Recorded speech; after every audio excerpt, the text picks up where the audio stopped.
स्वागत है आपका मेरे YouTube channel teach info smart में। आज हम लोग इस वीडियो के माध्यम से अध्ययन करेंगे रेलवे में रीजनिंग के प्रीवियस ईयर एग्ज़ाम में आए हुए रीजनिंग के क्वेश्चंस।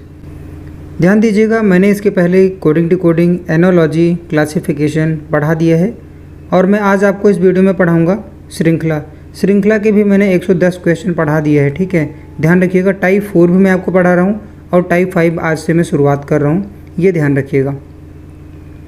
तो टाइप 5 में जो स्टार्ट करूँगा मैं क्वेश्चन नंबर 170 से करूँगा आज इस वीडियो में। यदि आप मेरे चैनल पर नए हो तो चैनल को आप सब्सक्राइब कर लीजिएगा, जिससे कि आने वाले वीडियोज़ का आपको बेनिफिट मिलता रहे। मैं जितने भी कंटेंट आपको दे रहा हूँ, जो भी आपको पढ़ा रहा हूँ मैं, सभी प्रीवियस ईयर एग्ज़ाम के हैं, ये आपको ध्यान रखना है। मैं आपके ग्रुप डी के एग्ज़ाम को ध्यान में रख के पढ़ा रहा हूँ, आपके रेलवे के एग्ज़ाम को ध्यान में रख कर के आपको मैं पढ़ा रहा हूँ, तो बहुत ध्यान से आपको पढ़ना है। मैं आपको इसमें दिखा देता हूँ कि मैं आपको क्या पढ़ाने वाला हूँ, ध्यान से देखिएगा आप। ठीक है, क्वेश्चन नंबर 170 पढ़ाऊँगा, 171 पढ़ाऊँगा, 72 भी है, 73, 74 और 175 तक मैं आपको पढ़ाने वाला हूँ, ये आप ध्यान दीजिएगा। लेकिन मैं क्वेश्चन को शुरुआत करने से पहले मैं आपको कुछ बेसिक चीज़ें बताना चाहूँगा जो कि आपको जानकारी होना चाहिए। ठीक है, हो सकता है कि आपको जानकारी हो, लेकिन मैं आपको बताना चाहूँगा अपनी तरफ से, ये आपको आना चाहिए। तो इस वीडियो में हम लोग शुरुआत करेंगे रीजनिंग के कुछ बेसिक पॉइंट हैं जो कि आपको जानकारी होनी चाहिए, वो मैं आपको बताने चल रहा हूँ। ध्यान दीजिएगा, मान लीजिए आपको कोई क्वेश्चन दिया हुआ है। ठीक है, मैं ऐसे एग्जांपल के लिए मैं लिख रहा हूँ 1 2 3 4 5 6 7 8 9 और ये 10 हो गया। ध्यान दीजिएगा, ठीक है। अच्छा, मान लीजिए ये आपको क्वेश्चन दिया हुआ है, अब आपसे पूछा जा रहा है, आप बताइए इसमें कि बाएं से पांचवा कौन होगा। ठीक है, बाएं से पांचवा कौन सा इसमें अंक होगा, आपको बताना है। तो आप कैसे करेंगे? आप यही करेंगे कि इस साइड से बाएं से गिनेंगे, 1 2 3 4 5, तो पांचवा ये हो जाएगा बाएं से। अगर राइट हैंड से बोला जाए, अर्थात दाएं साइड से बोला जाए, तो आप क्या करोगे? तो दाएं तरफ से आपको देखना है 1 2 3 4 5। ठीक है, ये पांचवा हो जाएगा। और अगर आप इस साइड से गिनेंगे तो ये पांचवा हो जाएगा, और इस साइड से अगर आप गिनते हैं तो ये पांचवा हो जाएगा। ध्यान रखिएगा, मैं आपको बताने चल रहा हूँ ट्रिक, आप कभी नहीं भूलोगे कि दायां कौन सा है, बायां कौन सा है। ठीक, मैं एक इमेज बना रहा हूँ यहाँ पर, ध्यान से देखिएगा। ये मैंने एक इमेज बना दिया है, बहुत ध्यान से देखिएगा। ठीक है, ये राइट हैंड है और ये लेफ्ट हैंड है, ध्यान दीजिएगा। अब मैं कहता हूँ कि ये आप हो। ठीक है, ये आप हो और आपका फेस इस साइड में है, ध्यान रखिएगा। सामने की साइड में आप देख रहे हो। आप कभी भी पढ़ते हो तो जो भी कॉपी पढ़ रहे हो, कॉपी पर लिख रहे हो या बुक पढ़ रहे हो, वो अपने सामने ही तो रखते हो। आप ऐसे करोगे ना। मान लीजिए अगर यही चीज़ लिखा होगा कॉपी में, तो क्या करोगे आप? कॉपी आपके सामने होगी और आपका फेस जो है वो कॉपी की साइड में होगा, यही होगा ना, ध्यान से। तो आप समझिए मैं आपको क्या बताना चाह रहा हूँ। तो ध्यान रखिएगा, आपका फेस सामने है ना, इस साइड में आपका फेस है, इधर की साइड में, और आपके सामने ये चीज़ें लिखी हुई हैं। तो ध्यान रखिएगा, इसमें जो राइट हैंड आपका है वही राइट हैंड इसमें भी होगा, अर्थात जो आपका दायां है वही इसमें भी दायां होगा। देखिए, आपका दाहिना हाथ ये है, और तो इस साइड में अगर आपको बोला जाए कि दाहिने साइड से आपको बताना है कि गिन करके कि 3 नंबर पर कौन सा अक्षर आ रहा है, या अंक आ रहा है, या कोई सिंबल आ रहा है। ये तो मैंने एग्जाम्पल के लिए आपको बताया हुआ है। इसमें सिंबल भी आ सकता है, अक्षर भी आ सकता है, और इसमें नंबर भी आ सकता है, तीनों मिक्स हो सकता है। ध्यान रखिएगा, मैं आपको बताना चाह रहा हूँ कि आप कभी भूलो नहीं कि राइट और लेफ़्ट में कभी कंफ्यूज ना हो, इसलिए मैं आपको बताना चाह रहा हूँ ये चीज़, ध्यान से समझिए आप। ठीक है, तो ये आपका राइट हैंड है। अगर आपसे पूछा जाए कि राइट से तीसरा कौन सा होगा, तो आपको गिनना है। सबसे पहले आप देखिए, आपके सामने ये है ना, आपका फेस ये है, तो आपको देखना है कि आपका राइट हैंड जो है, आपका दाहिना हाथ इस साइड में है, तो इस साइड से आपको गिनना है दाहिना। तो 1 2 3, तो आपको पता चल गया कि तीसरा दाहिने से ये होगा, 8 होगा। अगर आपसे पूछ लिया जाए कि आपको बताना है कि बाएं साइड से चौथा अंक कौन सा होगा इसमें, तो आप क्या करोगे? तुरंत आपको देखना है कि आपके सामने तो है ना, ये आपका फेस इस साइड में होगा, आपको तुरंत देखना है कि आपका बायां हाथ कौन सा। आपका बायां हाथ ये है, तो बायां ये हो जाएगा। ध्यान रखिएगा, बाएं साइड से इधर से आपको देखना है, तो 1 2 3 4, तो बाएं साइड से चौथा अंक जो होगा वो 4 हो जाएगा। उम्मीद करता हूँ आपको समझ में आ गया होगा जो मैंने अभी आपको बताया है। ये आपका मैंने इमेज बनाया है, आपकी इमेज नहीं बनाया है। ध्यान रखिएगा, आप स्वस्थ होंगे, आप हेल्दी होंगे, आप बढ़िया से पढ़ाई कर रहे होंगे, ठीक है। ये मैंने एग्जाम्पल के लिए बना दिए, ठीक है। लेकिन आपको यहाँ पर अपने आप को मानकर चलना है, ये आप ध्यान रखिएगा। मैं यहाँ पर आपको एक चीज़ और बताना चाह रहा हूँ, ध्यान से समझिएगा। बहुत ही बेसिक है, आपको इसके बारे में जानकारी अवश्य होनी चाहिए, तो ध्यान दीजिएगा। जब आप क्लास में पढ़ते होगे तो आपने एक चीज़ देखा होगा, जो आपको टीचर पढ़ा रहा होता है वो एक ब्लैक बोर्ड पे पढ़ा रहा होता है, या तो ब्लैक बोर्ड होता है या तो वाइट बोर्ड होता है, ठीक है। बस यहाँ पर छोटी सी बात मैं आपको बताने चल रहा हूँ। मैं अभी इस वीडियो में ये चीज़ बता दे रहा हूँ, जब डायरेक्शन वाला चैप्टर पढ़ाऊँगा तो उसमें भी मैं आपको बताऊँगा, या आप इसके लिए निश्चिंत रहो, ठीक है। लेकिन उसमें इसका यूज़ बहुत ज़्यादा होगा, इसलिए मैं आपको यहीं पर आपको अभी बता दे रहा हूँ, लेकिन आपको मैं दोबारा फिर बताऊँगा, इससे आप निश्चिंत रहो। तो देखिए, मान लीजिए आप क्लास में पढ़ रहे होते हो, तो वहाँ पर आपको क्या मिलता है। टीचर देखिए, मैं बना दे रहा हूँ इमेज, ठीक है। ये एक दीवार है और दीवार पे एक लगा हुआ है बोर्ड, ठीक है। अब टीचर पढ़ा रहा है, मान लीजिए आप यहाँ पर बैठे हो, ये आप बैठे हो, ठीक है, ध्यान दीजिएगा। और आप इस साइड में आपका फेस है, तो अगर आपसे पूछ लिया जाए कि इस बोर्ड में बताइए दिशाएं, है ना, इस बोर्ड में किस साइड में कौन सी दिशा है, अर्थात कौन सी तरफ कौन सी दिशा है, तो आप क्या बताओगे। तो ध्यान रखिएगा, इसमें क्या करना है, आपको मैं एक लॉजिक बता रहा हूँ, आपको मैं एक ट्रिक बता रहा हूँ कि इस लॉजिक से, इस ट्रिक से आप हमेशा याद रख सकते हो, कभी नहीं भूलोगे, कभी नहीं भूलोगे, ध्यान रखिएगा। तो ध्यान रखिए, ये आपका सर है। सर आपके बॉडी में, आपके शरीर में सबसे ऊपर होता है। ऊपर का मतलब उत्तर, ठीक है। आपको ऊपर का मतलब उत्तर याद रखना है। तो दीवार में अगर जब बोर्ड लगा होता है तो जो ऊपर की साइड में होता है वो उत्तर दिशा होता है। ये आपको हमेशा मान के चलना है, ये ऐसा ही होता है, ठीक है। आपके शरीर में जो आपका सिर है वो ऊपर के साइड में है, ठीक है। ऊपर मीन्स उत्तर। तो जो ब्लैक बोर्ड या वाइट बोर्ड दीवार में लगा है आपके सामने, उसका जो ऊपर का छोर होगा, जो ऊपर वाला ये हिस्सा होगा, ध्यान रखिएगा, वो उसे उत्तर दिशा माना जाता है, ध्यान रखिएगा, ठीक है। अगर आपको उत्तर दिशा की जानकारी हो गई है तो अब आपको दक्षिण की भी हो जाएगी, क्योंकि आपको पता होगा उत्तर दिशा के जस्ट अपोजिट दक्षिण दिशा होती है, ये आपको पता होना चाहिए। और एक चीज़ मैं आपको बताना चाहता हूँ, अगर आपको उत्तर दिशा पता चल गई है तो बाकी जो तीन दिशाएं हैं उनको आप आसानी से फाइंड आउट कर सकते हो। इसके लिए आपको कुछ ज़्यादा मेहनत करने की ज़रूरत नहीं पड़ेगी, ध्यान दीजिएगा। मैं अभी आपको बता रहा हूँ, ध्यान से देखिए।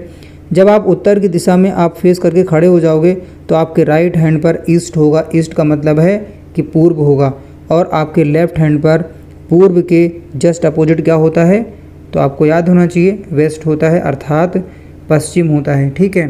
तो उम्मीद करता हूँ जो मैंने अभी आपको बताया आप समझ गए होंगे।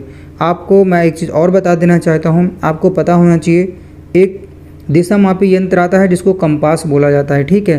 कंपास में क्या होता है, कंपास का काम होता है, जैसे अगर अभी बीच में आप मान लीजिए समंदर में आप चले गए, ठीक है, और समंदर में जाते जाते जाते जाते बहुत अंदर आप चले जाएंगे, तो एक समय ऐसा आएगा कि आपको कोई छोर नहीं दिखाई पड़ेगा, सिर्फ पानी ही पानी दिखाई पड़ेगा। तो उस केस में आप कैसे निकालोगे कि आप किस दिशा से आए हो, तो आपको वहाँ पर कंपास की ज़रूरत पड़ेगी। कंपास का काम होता है वो सिर्फ नॉर्थ बताता है, ठीक है, नॉर्थ। उसमें जो निडल लगी होती है या पानी का बुलबुला होता है, जो भी होता है वो हमेशा नॉर्थ साइड बताता है, यह आपको ध्यान रखना है। जो एरो लगा होता है वो हमेशा नॉर्थ साइड ही बताता है, ये आपको ध्यान रखना है। जब नॉर्थ पता चल जाएगा तो उसी के माध्यम से आप जो है साउथ भी निकाल सकते हो, ईस्ट भी निकाल सकते और वेस्ट भी निकाल सकते हो, ठीक है। तो उम्मीद करता हूँ आप समझ गए होंगे मैंने अभी तक आपको जो समझाया है।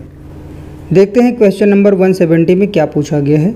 देखिए, यहाँ पर एक कोड लिखा हुआ है, ध्यान दीजिएगा। इसमें नंबर भी है, सिंबल भी है और अल्फ़ाबेट दिया हुआ है, ठीक है। लिखा हुआ है क्रम का उपयोग करते हुए निम्न व्यंजक में रिक्त स्थान भरें। तो आपको बताना है कि यहाँ पर क्या आएगा, ठीक है। तो बहुत ध्यान से समझिएगा, और अगर कहीं पर भी कोई डाउट है आपको तो आप कमेंट बॉक्स में कमेंट आप ज़रूर करिएगा, मैं आपको रिप्लाई ज़रूर करूँगा और ज़रूर करूँगा, ध्यान दीजिएगा इस बात को, ठीक है। किसी प्रकार का कोई भी हेजिटेशन आपके अंदर नहीं होना चाहिए, आप ध्यान से पढ़िए, मन से पढ़िए, ठीक है। देखिए इसमें क्या हो रहा है, पहले ए है, ए के बाद में डॉलर है, डॉलर के बाद में डी है, यहाँ पर क्या आएगा अब आपको फाइंड आउट करना है। तो हम लोग देखते हैं सबसे पहले इसमें लॉजिक क्या चल रहा है। देखिए ए आया, ए के बाद में डॉलर आया, तो देखिए ए के बाद में डॉलर, ठीक है। उसके बाद में डॉलर के बाद में डी आया है, तो डॉलर के बाद में देखिए डी आ गया है, ठीक। अब उसके बाद में देखिए आगे क्या होगा, डी के बाद में एंड आएगा और एंड के बाद में जी आएगा, और फिर जी के बाद में ये विस्मय बोधक वाला चिन्ह आएगा, और उसके बाद में @ आएगा। अब लॉजिक क्या चल रहा है, देखिए क्या चल रहा है लॉजिक, दो के गैप में ही लिखा जा रहा है। देखिए पहले ए आया, ए के बाद में बी और सी, देखिए 2 अक्षर छोड़ के फिर डॉलर लिखा गया। आगे देखिए फिर प्लस और ये हैज़ को छोड़ करके फिर डी लिखा गया है, फिर ई और एफ को छोड़ करके एंड लिखा गया है। फिर यहाँ पर देखिए ये इक्वल है और फिर क्वेश्चन मार्क है, इन दोनों को छोड़ करके फिर जी लिखा गया है। और फिर यहाँ पर एच और आई को छोड़ करके विस्मय बोधक वाला जो चिन्ह है इसको लिखा गया है। और उसके बाद में फिर देखिए विस्मय बोधक के बाद में 2 और स्टार को छोड़ करके यहाँ पर देखिए ये @ टिक दिया गया है। तो ध्यान रखिएगा 2 के गैप पर लिखे गए हैं जो भी इसमें अक्षर या सिंबल या नंबर लिखा गया है, ये आपको ध्यान रखना है। उम्मीद करता हूँ आपको समझ में आ गया होगा। ठीक है, अगर नहीं समझ में आया है, कुछ भी डाउट है तो आप कमेंट बॉक्स में कमेंट ज़रूर करिएगा। देखिए मैं फिर एक बार आपको बता दे रहा हूँ, ए और डॉलर के बीच में देखिए 2 का अंतर है, अर्थात 2 अक्षर आए हैं यहाँ पर। आगे देखिए सिंबल हैं, ठीक है, 2 यहाँ पर सिंबल है, इनके डॉलर और डी के बीच में गैप है। ई और एफ देखिए यहाँ पर डी और एंड के बीच में 2 का गैप है। ठीक है, तो कोई ज़रूरी नहीं है कि यहाँ पर जो है ई एफ ही आना चाहिए था या यहाँ पर अक्षर ही आना चाहिए था, ऐसा कुछ ज़रूरी नहीं है। यहाँ पर सिंबल भी हो सकता था। ठीक है, तो ऐसा नहीं केवल 2 का गैप हमें देखना है, 2 सिंबल भी हो सकता है, 2 अक्षर हो सकता है और 2 नंबर भी हो सकता है गैप में, ये ध्यान रखिएगा। गैप का मतलब है 2 छोड़ करके आ रहा है। देखिए पहले ए आया, फिर बी सी छोड़ करके फिर डॉलर आया, फिर प्लस है छोड़ करके 2 डी आ गया है, फिर ई एफ छोड़ करके एंड आ गया है। तो ध्यान रखिएगा। तो देखिए यहाँ पर क्या आया, तो देखिए डी के बाद में क्या आया है, यहाँ पर एंड आया है, तो यहाँ पर आएगा एंड। तो किस ऑप्शन में है, ऐसा ए में है, ध्यान रखिएगा। तो इसका आंसर होगा ऑप्शन नंबर ए। देखिए क्वेश्चन आया हुआ है RRB ALP and technician 29/8/2018 shift first का क्वेश्चन है ये, ध्यान रखिएगा। मैं जितने क्वेश्चन आपको करवा रहा हूँ सभी रेलवे के प्रीवियस ईयर के क्वेश्चन हैं। क्वेश्चन नंबर 171 देखेंगे, लिखा हुआ है यदि दी गई श्रृंखला को उल्टे क्रम में लिखा जाए तो दाएं छोर से 10वें पद के बाएं 5वां पद क्या होगा, आपको बताना है। ठीक है, तो यहाँ पर देखिए लिखा हुआ उल्टे क्रम। उल्टे क्रम का मतलब क्या है कि इस 3 को इधर से लिख दिया जाए, 3F7 इधर से लिख दिया जाए और R इस साइड में आ जाए यहाँ से। ठीक है, लास्ट में। तो मैं लिख करके आपको बता देता हूँ उल्टे का मतलब क्या है। ठीक है, 3 लिखा हुआ है, मैंने 3 लिख दिया, F है, मैंने F भी लिख दिया, 7 के बाद में @ है, उसके बाद में O है, उसके बाद में स्टार ले यहाँ पर। ठीक है, फिर क्वेश्चन मार्क, फिर R, फिर Q है, फिर हैज़ लिखा हुआ है और उसके बाद में डॉलर है, फिर 2 है, फिर M है और फिर J है और उसके बाद में प्लस है, प्लस के बाद में R है। अब देखिए मैंने अभी जो आपको बताया था उल्टे क्रम का मतलब कि 3 इधर से आ जाएगा, ठीक है, और R यहाँ आ जाएगा। देखिए वही हो गया ना, R यहाँ आ गया है और 3 यहाँ हो गया। अब ध्यान दीजिएगा, मान लीजिए आप यहाँ पर बैठे हो, ठीक है, ध्यान से देखिएगा, और आपका राइट हैंड अब इधर होगा और आपका लेफ्ट हैंड इधर होगा क्योंकि आप सामने देख रहे हो। ठीक है, फेस आपका इधर है, इधर, ठीक है, जिधर लिखा हुआ है। तो ये साइड तो राइट हैंड हो जाएगा, जो आपका दाहिना होगा वही क्वेश्चन का भी दाहिना होगा, जो आपका बायां होगा वही क्वेश्चन का भी बायां होगा। अगर आपसे पूछा जाए कि बाएं से गिनना है तो इधर से गिनिए क्योंकि आपका बायां इधर है। अगर आपको बताया जाए कि दाहिने से गिनिए तो आप इधर से गिनिए क्योंकि आपका दायां इधर है हाथ। ठीक है, अब उम्मीद करता हूँ आप समझ गए होंगे जो मैंने आपको इतना बताया। ठीक, लेकिन आपको इतना करने का ज़रूरत है नहीं जितना मैंने अभी आपको बता दिया है। ठीक है, क्वेश्चन बहुत जल्दी हो जाएगा सॉल्व, बस आप देखते रहिए। ये बताना बहुत ज़रूरी है, इसीलिए मैं इतना आपका समय ले रहा हूँ। एक बार आप देख लीजिए, दोबारा आपका समय मैं नहीं लूँगा, आप स्वयं ही क्वेश्चन करके आगे बढ़ जाओगे। अब देखिए, अब इसमें कहा गया है कि दाएं छोर से 10वें पद के बाएं 5वां पद क्या होगा, ये आपको बताना है। तो देखिए दाएं छोर से गिनना है तो गिनिए 1 2 3 4 5 6 7 8 9 10, 10 ये हो गया। ठीक है, अब कहा जा रहा है आगे देखिए कि लिखा हुआ है कि इसके जो 10वां है इसके बाएं 5वां पद क्या होगा। तो ध्यान रखिएगा, मान लीजिए आप यहाँ पर बैठे हो, आपका फेस इधर है, इधर इस केस में देखिए इधर है आपका फेस, तो आपका बायां इधर होगा और आपका राइट हैंड इधर होगा, इधर दायां होगा। ठीक है, तो अब कहा गया है कि 10वें पद के बाएं, अर्थात आपको इधर देखना है। ठीक है, तो कितना 5वां, तो 1 2 3 4 5वां क्या होगा, F होगा।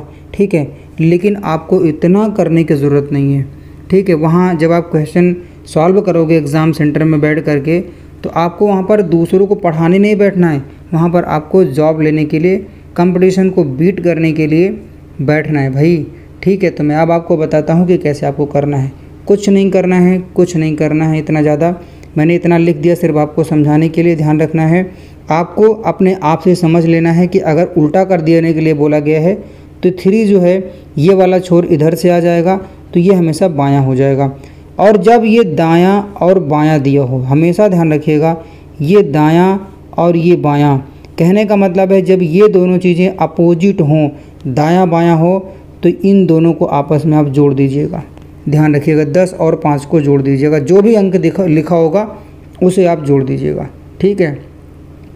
ये ध्यान रखिएगा, जैसे यहाँ पर दायां है, यहाँ पर बायां है, यहाँ पर 10 है, यहाँ पर 5 है, ठीक है। तो अब 10 5 को जोड़ दो, और दाएं छोर से पूछा जा रहा है तो दाएं छोर से आप 15 गिन लो। अब देखिए इसमें क्या करना है, 10 है तो मैंने 10 लिख दिया, और ये 5 है तो मैंने 5 लिख दिया, और दोनों जोड़ दिया, 15 हो गया, ठीक। अब मैं देखूंगा कि किस छोर से पूछा गया, तो दाएं छोर से पूछा गया है, तो देखिए 1 2 3 काटते हुए चल रहा हूँ मैं, देखिए 1 2 3 4 5 6 7 8 9 10 11 12 13 14 15 आ गया ना, 15 पे F।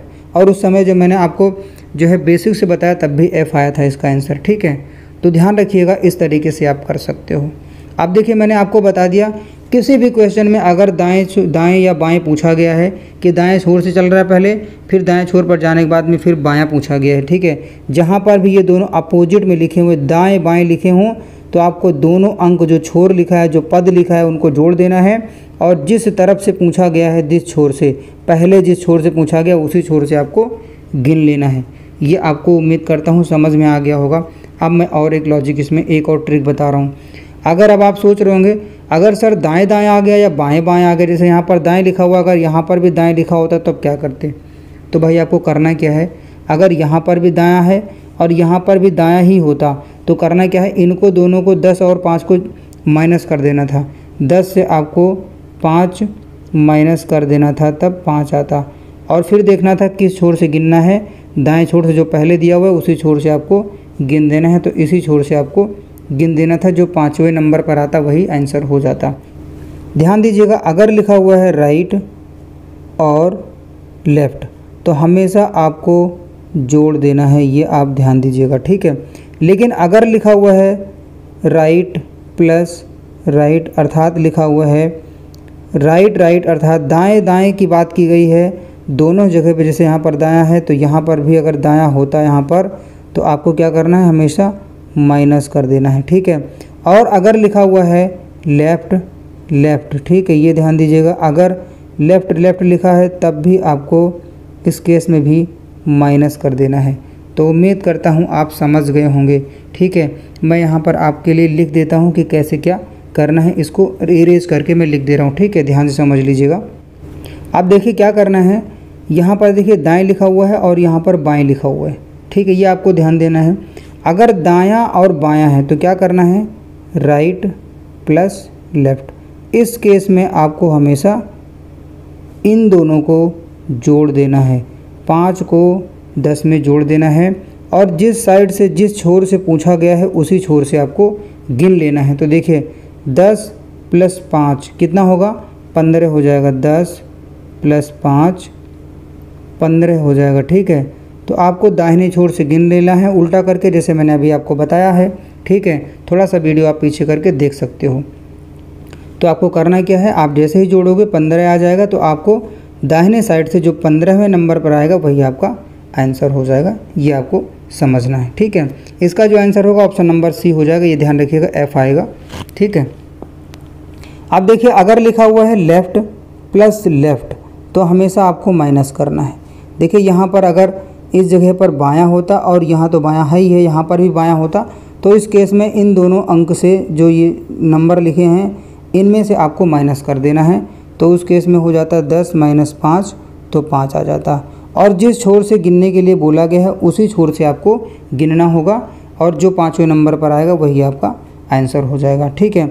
अब एक बचता है राइट और राइट, अगर आ जाएगा अर्थात दाहिना प्लस दाहिना हो जाएगा, राइट प्लस राइट होगा, तो इस केस में भी आपको माइनस कर देना है। तो ध्यान रखिएगा, अगर सेम आ गया है, सेम नाम से मतलब दिशाएं जो हैं वो सेम हैं, ठीक है, तो आपको ये ध्यान रखना है। दिशा का मतलब है छोर, अगर छोर जो है सेम दिया हुआ है तो हमेशा माइनस कर दीजिएगा। जो अंक दिया हुआ है, जो नंबर दिया हुआ है, जो पद दिया हुआ है उसमें से माइनस करके आप जिस साइड से उसमें जिस छोर से गिनने के लिए बोला गया है उसी छोर से आप गिन लीजिएगा, ठीक है।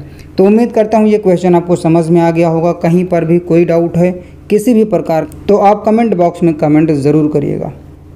क्वेश्चन नंबर 172 देखेंगे। लिखा हुआ है, नीचे लिखी व्यवस्था में कितनी ऐसी संख्याएं हैं जिनके ठीक पहले एक व्यंजन है और ठीक बाद में एक अक्षर है। तो ध्यान रखिएगा, याद रखने के लिए आपको क्या करना है, सबसे पहले एक संख्या लिख देना है। मैंने एक संख्या लिख दिया 9, ठीक है, जिनके ठीक पहले एक व्यंजन हो। इसी संख्या के पहले मैं एक व्यंजन भी लिख देता हूँ, मैंने लिख दिया। याद रखने के लिए मुझे क्या फाइंड आउट करना वो मैं लिख रहा हूँ, ठीक है। और लिखा हुआ है कि ठीक बाद एक अक्षर है, अर्थात ये जो संख्या होगी उसके ठीक बाद एक अक्षर भी होना चाहिए। अक्षर में कॉन्सोनेंट भी हो सकता है और वोवेल भी हो सकता है, कुछ भी आप लिख सकते हो। तो मैंने यहाँ पर लिख दिया ई लिख दिया, ठीक है। तो ध्यान रखिएगा, मुझे जो फाइंड आउट करना, क्या ऐसा कोई जोड़ा बन रहा है कि पहले एक व्यंजन हो, उसके बाद में एक नंबर हो, उसके बाद में फिर एक अक्षर हो। वो कुछ भी हो सकता है, चाहे वोवेल हो या फिर कॉन्सोनेंट हो। अच्छा, आपको मैं एक चीज़ बताना चाहूँगा, जो वोवेल होते हैं वो 5 होते हैं, ठीक है। मैं बता देता हूँ, ए, ई, ओ, आई, यू। ध्यान रखिएगा, ये 5 वोवेल हैं। वोवेल का मतलब होता है स्वर हैं, 5 स्वर हैं, ठीक है। और बाकी जितने हैं वो सभी कॉन्सोनेंट हैं। तो आपको ये जोड़ा देखना है। तो ध्यान से देखिएगा, देखिए ये एक कॉन्सोनेंट है, क्यू कॉन्सोनेंट है, लेकिन इसके तुरंत बाद नंबर नहीं है, इसको मैं छोड़ दूंगा, ठीक है। इससे कोई मतलब नहीं है, यहाँ से कोई जोड़ा नहीं बन रहा है। अब ध्यान से देखिएगा, यहाँ पर 3 लिखा हुआ है ना, लेकिन ये एक कॉन्सोनेंट नहीं है, ये वोवेल है। जबकि हमें पहले क्या चाहिए, नंबर से पहले क्या चाहिए, देखिए हमें कॉन्सोनेंट चाहिए। तो यहाँ तो नहीं बन रहा है, तो ये कट जाएगा। 3 का कोई यूज़ नहीं रहा अब यहाँ पर, ये भी कट जाएगा। आर देखिए, आर क्या है, आर एक कॉन्सोनेंट है, लेकिन कॉन्सोनेंट के तुरंत बाद में देखिए यहाँ पर नंबर लिखा हुआ है, ठीक है, लेकिन यहाँ नंबर नहीं, तो ये भी कट जाएगा। अब देखिए 4 लिखा हुआ है, ध्यान से देखिएगा, 4 है, 4 के बाद स्टार है, तो ये दोनों हो नहीं सकता, यहाँ से कोई जोड़ा नहीं बनेगा, ठीक है। 6 लिखा हुआ है, 6 के बाद में टी है, तो यहाँ से भी कोई जोड़ा नहीं बनेगा। अब देखिए टी जो है, टी एक कॉन्सोनेंट है, ठीक है, मैंने यहाँ पर टी लिख दिया है। टी के बाद में तुरंत 4 आ रहा है, 4 लिख दिया है। 4 के बाद में डब्ल्यू भी आ रहा है। तो देखिए इसमें लिखा हुआ था ऐसी कितनी संख्याएं हैं, तो संख्या तो एक ये हो गई, जिसके पहले ठीक पहले एक व्यंजन हो, व्यंजन भी मिल गया है, और ठीक बाद में एक अक्षर हो तो अक्षर भी मिल गया है। तो T4W एक जोड़ा तो ये बन गया है, ठीक है। अब आगे देखिए, ये एक जोड़ा ये बन गया है। अब आगे देखिए W भी है, 4 है और O है। तो देखिए ये तो कॉन्सोनेंट भी हो गया, ठीक है, और ये 4 नंबर भी हो गया, और एक ये अक्षर भी हो गया। तो एक जोड़ा यहाँ से बन गया है। देखिए मैं बना दे रहा हूँ, W4 और ये O, तो एक जोड़ा ये बन गया। देखिए कॉन्सोनेंट मैंने यहाँ पर पहले लिखा था, ये कॉन्सोनेंट हो गया, ये नंबर आ गया, और ये देखिए एक अक्षर भी आ गया, ठीक है। वैसे इसमें भी देखिए एक कॉन्सोनेंट हो गया, एक नंबर हो गया और एक अक्षर हो गया। तो उम्मीद करता हूँ आप समझ गए होंगे। तो 172 नंबर का जो आंसर होगा ऑप्शन नंबर डी हो जाएगा। इसमें 2 जोड़े बनेंगे। ध्यान रखिएगा, मैंने ये जो चीज़ लिखा हुआ है ये सिर्फ अपने लिए याद रखने के लिए लिखा है कि गलती ना होने पाए, मुझे क्या फाइंड आउट करना है, ठीक है। उम्मीद करता हूँ आप समझ गए होंगे। आगे देखते हैं क्वेश्चन नंबर 173 देखेंगे। इसमें क्या हो रहा है, लिखा हुआ है ऊपर दिए गए अनुक्रम में बाएं छोर से 12वें कैरेक्टर के दाईं ओर से तीसरे स्थान पर क्या है। तो आपको बताना है, इसके पहले मैं बता चुका हूँ, पूरा लॉजिक बता चुका हूँ, पूरी ट्रिक बता चुका हूँ। अब आपको कुछ ज़्यादा इसमें सोचने की ज़रूरत है नहीं। लिखा हुआ है बाएं छोर से 12वां, तो आप 12वां में 12 लिख दीजिए। फिर लिखा हुआ है दाईं ओर से तीसरे स्थान पर 3 इसमें जोड़ दीजिए, तो ये हो जाएगा 15। मैंने क्यों जोड़ा, देखिए यहाँ पर बायां है और यहाँ पर दायां है, अगर अपोजिट है तो जोड़ देना, ये ध्यान रखना है आपको, ठीक है। बायां दायां था, मैंने जोड़ दिया, 15 हो गया। किस छोर से पूछा गया है, बाएं छोर से। आपका लेफ्ट कौन सा है, मान लीजिए आप इधर को देख रहे हो, तो आपका लेफ्ट इधर है, आपका राइट इधर है, तो इस साइड से आपको गिनना है, बाएं से देखना है, ठीक है, क्योंकि आपका बाएं इधर है। तो ये बाएं से गिनता हूँ मैं, 1 2 3 4 5 6 7 8 9 10 11 12 13 14 15। 15 नंबर पर देखिए बी आ रहा है, ठीक है। और मुझे क्या करना था, इसमें 15 नंबर पर क्या आएगा वही पता करना था, ठीक है। तो इसका जो आंसर होगा ऑप्शन नंबर बी हो जाएगा इसका आंसर, ठीक है। देखिए कितना इजी क्वेश्चन है ना। अगर मैं अभी लिखता तो इसको भी बहुत लॉन्ग जो है मेथड से मैं कर सकता था, लेकिन मैंने जो उतना समय लिया अभी शुरुआत में वीडियो के, वो आपके लिए मैंने लिया, आपको समझाने के लिए लिया, ठीक है। अब जितने क्वेश्चन आएंगे आप उम्मीद करता हूँ बहुत अच्छे से कर लोगे, ठीक है। तो बायां दायां था मैंने जोड़ दिया, जिधर से पूछा गया था जिस छोर से उस छोर से गिन लिया तो बी आ गया। उम्मीद करता हूँ ये क्वेश्चन भी आपको समझ में आ गया होगा। क्वेश्चन नंबर 174 देखेंगे, लिखा हुआ है निम्न अनुक्रम में उन अक्षरों की संख्या कितनी है जिनके ठीक पहले एक प्रतीक है परंतु ठीक बाद में संख्या नहीं है। तो अब आपको यहाँ पर क्या करना है, ध्यान दीजिएगा। लिखा हुआ है पहले अक्षरों की संख्या कितनी है, तो मैं एक अक्षर लिख देता हूँ एच। उसके बाद में लिखा है जो अक्षर है उसके ठीक पहले एक प्रतीक है, मैंने यहाँ पर एक प्रतीक में प्लस लिख दिया है। लेकिन लिखा हुआ है परंतु ठीक बाद में संख्या नहीं है, तो यहाँ पर मैंने 7 लिख करके काट दिया। अब जो मुझे जोड़ा देखना है वो देखना है प्लस, और फिर उसके बाद में एक अक्षर होना चाहिए, अक्षर के बाद में नंबर नहीं होना चाहिए, ये ध्यान रखिएगा। तो ध्यान से देखिएगा, देखिए यहाँ पर एक डॉलर लिखा हुआ है, मैंने एक डॉलर लिख दिया यहाँ पर। उसके बाद में एम है, मैंने एम भी लिख दिया। उसके बाद में @ है, मैंने @ लिख दिया। आप ध्यान दीजिएगा, देखिए पहला सिंबल हो गया, ये सिंबल हो गया, ये अक्षर हो गया, ये अक्षर हो गया, फिर ये @ हो गया। यहाँ पर नंबर है, नंबर तो यहाँ नहीं रहा, तो एक जोड़ा ये बन गया। आगे देखते हैं। अब देखिए ये @ है, फिर आगे भी तो मुझे देखना है। अब @ देख रहा हूँ मैं, क्योंकि @ आ चुका है तो कोई बात नहीं, लेकिन अब आगे भी मुझे देखना है, सभी नंबर के साथ में कंपेयर करना है, ये ध्यान रखिएगा। तब देखिए यहाँ पर @ है, मैंने @ लिख दिया यहाँ पर, ठीक है। उसके बाद में ए है, ए लिख दिया। उसके बाद में हैज़ है, हैज़ भी लिख दिया मैंने यहाँ पर। अब ध्यान से देखिए एक जोड़ा यहाँ पर भी बन रहा है, क्योंकि पहले तो सिंबल हो गया, दूसरा अक्षर हो गया, तीसरा मुझे नंबर नहीं चाहिए था, देखिए नंबर नहीं आया है, यहाँ पर एक सिंबल आ गया है। तो देखिए 2 जोड़े बन गए, ध्यान से समझिएगा। डॉलर से लेकर के हैज़ तक 2 जोड़े बन चुके हैं। तो क्या और कोई जोड़ा बन रहा है, तो देख लेते हैं। अब यहाँ पर भी एक सिंबल है, अक्षर है, लेकिन ये नंबर है, ये नहीं बन सकता है। अब देखिए यहाँ पर भी एक सिंबल है, लेकिन ये नंबर है, ये भी नहीं बनेगा। यहाँ पर एक सिंबल है, ये अक्षर है, यहाँ तक तो सही है, लेकिन ये नंबर आ गया लास्ट में, ये नहीं बन सकता है। तो ध्यान रखिएगा 174 का जो आंसर होगा ऑप्शन नंबर डी हो जाएगा। इसमें सिर्फ 2 जोड़े बन सकते हैं, ठीक है। उम्मीद करता हूँ ये क्वेश्चन भी आपको अच्छे से समझ में आ गया होगा। क्वेश्चन नंबर 175 देखेंगे, लिखा हुआ है नीचे दिए गए अनुक्रम में ऐसे कितने प्रतीक हैं जिनके ठीक पहले कोई संख्या आती है। तो देखिए लिखा हुआ है, क्या लिखा है ध्यान से समझिए। ऐसे कितने प्रतीक हैं, मैंने प्रतीक में एक सिंबल यहाँ पर बना दिया प्लस, ठीक है। कोई भी चीज़ बना सकते हो, कोई भी सिंबल ले सकते हो, मैं सिर्फ प्लस लिख रहा हूँ, ठीक है। कोई ज़रूरी नहीं, चलो मैंने इसको हटा दिया, कुछ दूसरा चीज़ ले लेता हूँ, ठीक है। कोई दूसरा सिंबल ले लेता हूँ, ध्यान रखिएगा। तो मैं यहाँ पर ले लेता हूँ, चलो मैंने एक डॉलर ले लिया, ठीक है। अब मैंने सिंबल के रूप में डॉलर लिया है। लिखा हुआ कितने प्रतीक हैं जिनके ठीक पहले कोई संख्या आती है, अर्थात यहाँ पर कोई संख्या होनी चाहिए। मैंने एक संख्या में 9 लिख लिया याद रखने के लिए, ठीक है। ध्यान रखिएगा आप। अब आपको देखना क्या है, ऐसे कितने नंबर हैं जिनके तुरंत बाद में एक सिंबल आ रहा है। तो देखिए एक नंबर ये है, ठीक है, 2 है, 2 के तुरंत बाद एक सिंबल आ रहा है, तो ये तो एक जोड़ा बन गया। लेकिन देखिए और कोई नंबर है, और तो यहाँ से यहाँ तक कोई नंबर नहीं है। 7 है, लेकिन 7 के बाद में सिंबल नहीं है। तो ध्यान रखिएगा इसका जो जोड़ा बन रहा है सिर्फ एक जोड़ा बन रहा है, ठीक है। ये जो है अंडरलाइन हुआ है, गलती से हो गया है, तो इसके लिए मैंने नहीं किया है कि मुझे पता रहे कि इसका आंसर क्या होगा। इसके लिए आप ऐसा जो है नहीं सोचिएगा, ठीक है। तो ध्यान रखिएगा। तो यहाँ पर जो इसका जोड़ा बनेगा सिर्फ एक जोड़ा बनेगा, ठीक है। और मुझे जो पता करना था, तो ध्यान रखिएगा इसका जो आंसर होगा ऑप्शन नंबर डी हो जाएगा, सिर्फ 1 जोड़ा बनेगा। तो बस दोस्तों आज इस वीडियो में इतना ही। उम्मीद करता हूँ वीडियो आपको पसंद आई होगी। वीडियो को लाइक करिएगा, शेयर करिएगा, चैनल को सब्सक्राइब करिएगा, और आप बने रहिएगा मेरे YouTube channel teach info smart के साथ में। दीजिए मुझे इस वीडियो में इजाज़त। मिलता हूँ मैं आपको नेक्स्ट वीडियो में नेक्स्ट कंटेंट के साथ। तब तक के लिए नमस्कार, धन्यवाद।